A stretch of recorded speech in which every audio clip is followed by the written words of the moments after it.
Hi, Shannon Waller here, and welcome to a special episode of the Inside Strategic Coach podcast with Dan Sullivan. Dan, we're in our 30th year now as Strategic Coach, which is kind of spectacular, pretty exciting. And we're going to do a couple of episodes on just kind of early starts, what things were like. And I want to start off by asking you what has changed and what has stayed the same from when Strategic Coach started in November of 1989. Actually, I'd been reflecting on this before the project of creating this podcast. This particular podcast had come up, Shannon, and I would say there's three things that have not changed at all since 1989. So it's November 13th, 1989. And the first one is who Coach is for. And it was for successful, talented, ambitious entrepreneurs in 1989, and it has remained constant. And I would like to say that I've had many invitations to take Strategic Coach into other dimensions, into other realms over the past 30 years, and I've very politely declined to do that because the type of customer that I really want to be a hero to is exactly what I said, a successful, talented, ambitious entrepreneur with a bigger future than a past. And I would say that that's our definition of who we're looking for 30 years ago, and it's exactly the same today. The second thing that has stayed exactly the same is our coaching model, which is based on the fundamental tool that started all other thinking tools in Strategic Coach, which is called the strategy circle, where you simply ask someone to go into the future, pick a date when their life is going to be transformed, and 4 or 5 things that would be measurements of how their life would be bigger and better in the future. And then once they're clear about that, then to entertain all the present obstacles that need to be transformed into actions which will lead to the result that they're looking for. And that, in the essence, in 1989 was the coaching model that we used, and 30 years later we're using exactly the same coaching model with a lot of different dimensions of obstacles that we found are common for everybody, any kind of entrepreneur. And I'm really excited that we just published Your Life as a Strategy Circle as one of our quarterly books. So if anyone wants to check it out, please go to our strategiccoach.com store. When we reflected, this was the tool that kicked off the company and was part of your partnership with Babs and really instigated so much of what we now do. And it's really great because that book actually expands from the past into the future. But more about that if you check out the book. The third thing is that our business model, how we run the company, is exactly the same. And that is that we have one way of making money, and that's to create Strategic Coach workshops. It's been expanded to include the teams and also the spouses and the family members of the entrepreneur.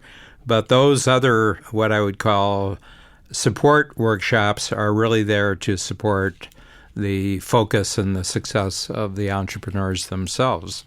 We started in our first workshop with 6 people, and I was delighted. I thought it was tremendous because I had been a coach for 15 years before our first Strategic Coach workshop, and I was 7 years with the Strategy Circle as a thinking tool, and the whole program has remained constant and consistent with the original coaching model, and our business model is exactly the same as it was back then. So I've told you about 3 things that haven't changed. So who we do the Strategic Coach for, what the business model is that we use when we first started in 1989, and also the coaching model has stayed exactly the same. But I tell you the number one thing, and those other 3 wouldn't be true if I didn't tell you the one thing that has absolutely stayed constant, but it's vastly expanded, and that's my teamwork with Babs Smith.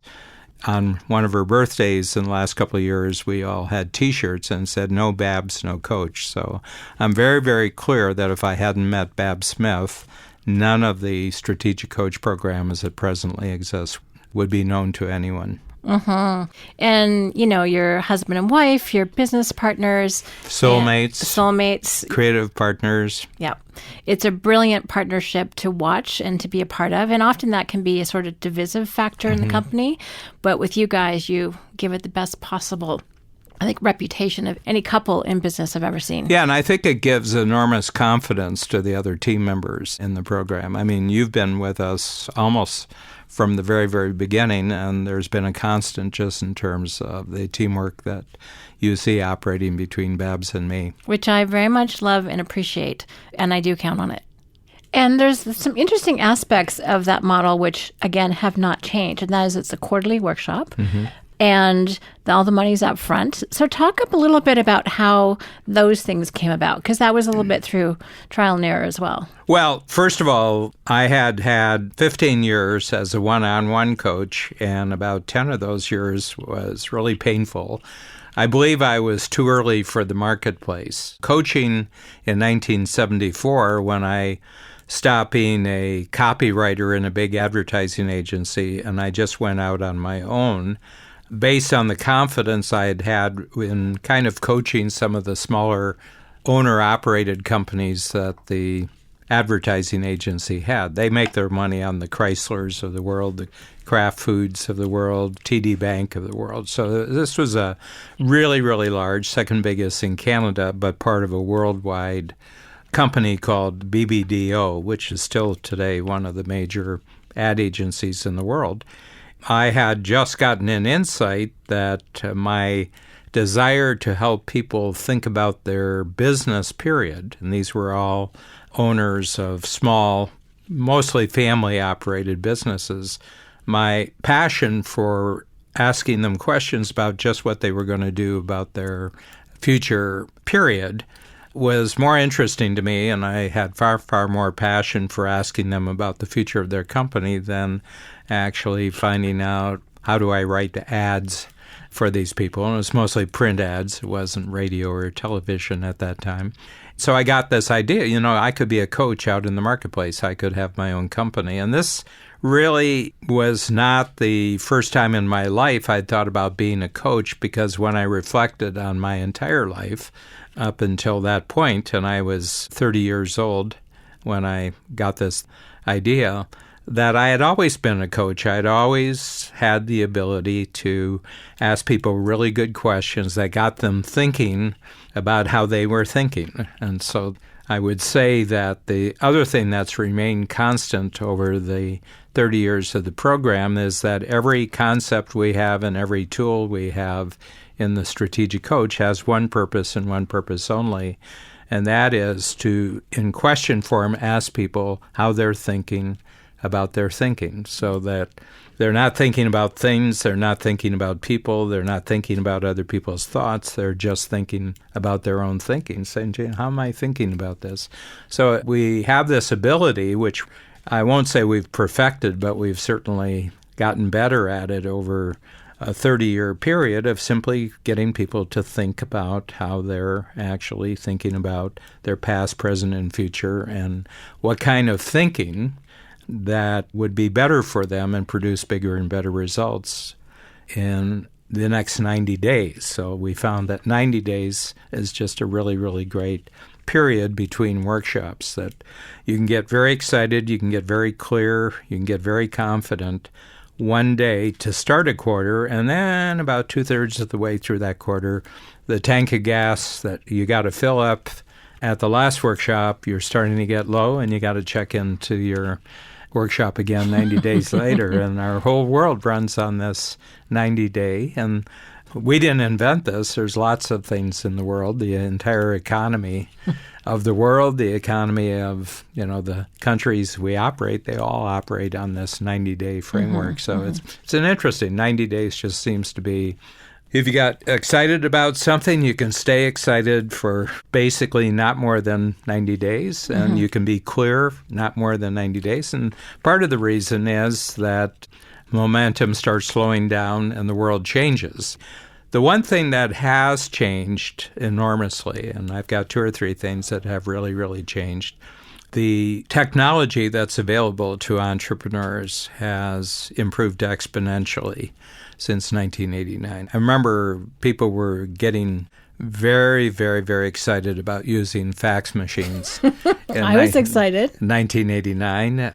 The other thing was that the computers, the personal computers, which really entered into the entrepreneurial world right around 1980. And for me, that is the real change in the entrepreneurial world, is when entrepreneurs had computer power. And then think of the vast dimensions that has led to. First of all, wireless. Just having wireless, having the internet, and then having the apps.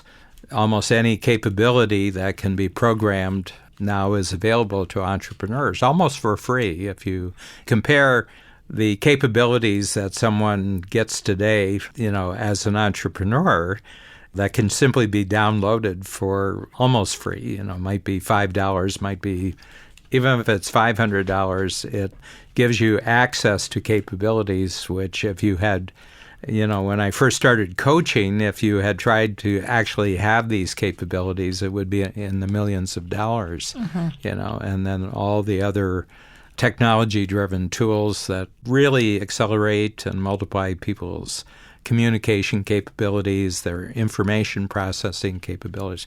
That's just changed dramatically. And before that, all of those capabilities had only been within reach of really large corporations. And then it became much more for the individual, which you've always been a champion of. And I think about now, and then it went mobile. So it went from a stationary computer on your desktop to a laptop to, a MacBook Air to an iPad to an iPhone. I actually know one of our clients who runs his entire business on an iPhone and an iPad. And that's it. Yeah, that has changed enormously. And I would say that the types of problems that entrepreneurs had in 1989 hasn't really changed very much. But the speed with which interruptions into what they consider to be predictable in the marketplace, I think that has changed drastically. And so what we keep pushing for in the program in terms of thinking is that we've extended out the planning time period. In 1989, the maximum we went out was 3 years. We had a 3-year framework, 12 quarters. And I would still say that 3 years is a good time frame for transforming your life and the way you're handling time, how you're making your money, who it is that you're working with, both internally and out in the marketplace, and your purpose for being an entrepreneur. I still think are freedom-driven. I think people become entrepreneurs because they want greater personal, individual freedom to actually design their own future and not have their future thrust upon them or change from the outside. But I think that the alertness that's required today is vastly greater. You could make predictable projections about your industry that might last 5 or 10 years in those days. And there aren't too many industries today that you can get too far ahead of yourself. Things are changing and transforming. And so what we've always looked for is things that if you think about them today in a very clear and confident manner, that would still be true in 25 years. So we use a 25-year framework instead of a 3-year framework now. And nice thing that's fallen out of that, the 25 years, is that it's 100 quarters.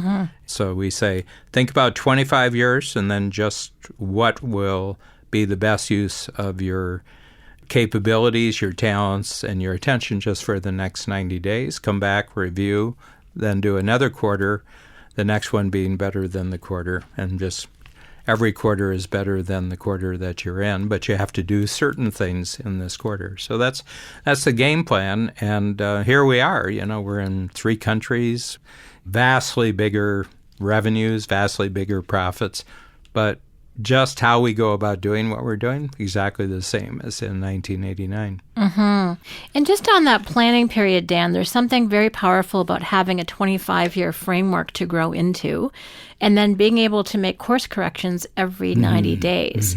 I love that focus because you have some control might be a strong word, but you have some impact on the next 90 days. And then again, you get to refocus and recalibrate every quarter, and people see incredible progress, often in a much, almost to get where they think they were going to get in 10 years, they'll get there in 5, just by having that quarterly focus. So that's a really powerful way to look at things. So this is kind of fascinating. Now, I just want to do a slight deeper dive on who our first clients were and who they are now. Because when you first got going, you actually befriended and had as clients some very successful people in the financial services industry. And that really kind of helped open things up for coaching. Yeah, and I had noticed in the late 1970s, first of all, who were my one-on-one clients. So for 15 years, from 1974 to 1989, the nature of my business was me. Basically it was just Dan as a coach, and I would go out and had really good referral ability, because what I noticed is that the best of my clients really liked just checking in every 90 days and having me go through the thinking process with them of what had they achieved for the last 90 days, where were they right now, and what did they want to do for the next 90 days. And this was all created through trial and error, how you actually set up the structures. And the one thing that I learned, and this was because of 2 bankruptcies, was that I didn't have enough financial guarantees into the future that I could not be paid in 30 days, and some of my clients were 30-day pay. I do the work, and then 30 days later I get paid. And then we had some financial downturns. I estimate since 1974, I've been through 7 or 8 major downturns in the market caused by something or other. I didn't have enough carrying power that I could sustain people. Instead of paying me in 30 days, they paid me in 60 days, or they paid me in 90 days, or they didn't pay me at all. So in 1984, I came to a decision that all the money would be up front. So we would sign on for a year, and I would get paid for that year up front. And I started off, I would get paid a quarter up front. But it just came to me going to the movies one day, and I said, I should be in the movie business, because in the movie business, when do you pay to see the movie? On the way out? No, you don't pay on the way out. You pay on the way in. And sports, which is a form of entertainment too. All the money's up front. And I says, from this point forward, I get paid up front. So here we are sitting with upwards of 3,000 active clients in the Strategic Coach, and we have half of our next year's income in hand at any given time. It simplifies your business enormously if you don't have receivables. And I have actually transformed the thinking of a lot of entrepreneurs of saying what part of your business can be a no receivables business. I mean, if you're selling a product, probably, and you're doing it in bigger and bigger amounts, probably you will have receivables. But I said, the simplest model, and I did this for survival purposes. I didn't do it, it wasn't like I was, a strategic genius here or nothing. But I said, I've been bankrupt twice. I won't be bankrupt a third time. So that came to me, and people said, well, that's not the way the world works. And I said, I don't care how the world works. This is the way I'm going to work. And there were people who said, no, I won't do it that way. You do the work and then bill me. And I said, nope, don't work that way. So obviously, when you introduce a new strategy, you have to be willing to have people say no. And some people did. But I found more and more as the word went around that I was really good at what I was doing, that they would follow whatever rules that you want. And that's the other thing I said, be very, very clear about your rules and don't deviate from your rules. Establish standards, don't deviate from your standards. And so we've been very good at that over the years. And you said people that our clients were connected to. Talk a little bit about financial advisors, because they really helped connect you with everyone that you want to be connected with. Well, there's something that's really changed, and that is the nature of the financial services industries. It was a very segmented industry. There were hundreds and hundreds of companies, and I found at first it was the life insurance industry that I was attracted to working with, and some of the top agents in the world, actually. There's an organization called Top of the Table, and I was fortunate that some of my very first, very successful, very talented life insurance financial advisors were actually in life insurance. And I remember I was invited in 1981 to their annual conference in Florida. It wasn't for pay, but they paid your way, and you were given 4 days at a great resort, beach resort. And I was able just to spend those days just really talking to the agents. And I began to recognize that every really successful entrepreneur has a really great life insurance agent, and that if I got to know the life insurance agents, and I really did good work for them, that they would mention it to their customers, who were almost all business owners, every kind of business, product or service. And gradually I said, all I have to do is stay with this one industry. They will introduce me into all the other industries. And that proved absolutely accurate. And I think it took about 20 years. And then all of a sudden I noticed the number of clients that we had started to grow and grow and grow, that they outnumbered the financial advisors. And now, I start really big workshops. And the other thing that it's just workshops. That's the thing that's remained the same. I do not do one-on-one coaching. Mm-hmm. And I get lots of offers. I'll send my private jet. I'll write you a big check. And I said, no, I just do workshops. I don't do any other kind of coaching. So keeping your model, the business model and the coaching model, exactly the same in a world that's changing. Everybody's doing different versions of their business. They're starting 5 or 6 different businesses. My mind doesn't work that way. I've got one model. I've got one company. We've got one way of doing it, and we've kept it that way for 30 years. Well, I love it, Dan. And I think especially in coaching, when I joined in 1991, I used to have to explain that Strategic Coach was not a bus line. Well, we're a bus to the future. There you go. We're a transportation vehicle to a bigger and better future. Exactly, but I had to explain that to the assistants barring the way to potential clients. It's really fun to kind of recap what's changed and what stayed the same. And it's impressive to me that the coaching model, the business model, and who our clients are and entrepreneurs really have not changed in terms of what their issues are over that time period. And I think there's a steadiness and a consistency that is incredibly count-onable for our clientele, and people know exactly what to expect. So thank you. This was very insightful. Thank you, Shannon. At Strategic Coach, we focus on growth in every area of your business and life, leading to freedom that entrepreneurs dream of. Join Dan Sullivan, founder of Strategic Coach, for a brand new on-demand web presentation. It's a breakthrough hour of wisdom, insight, and proven strategies. Over 18,000 entrepreneurs can't be wrong. Watch today at danwebinar.com.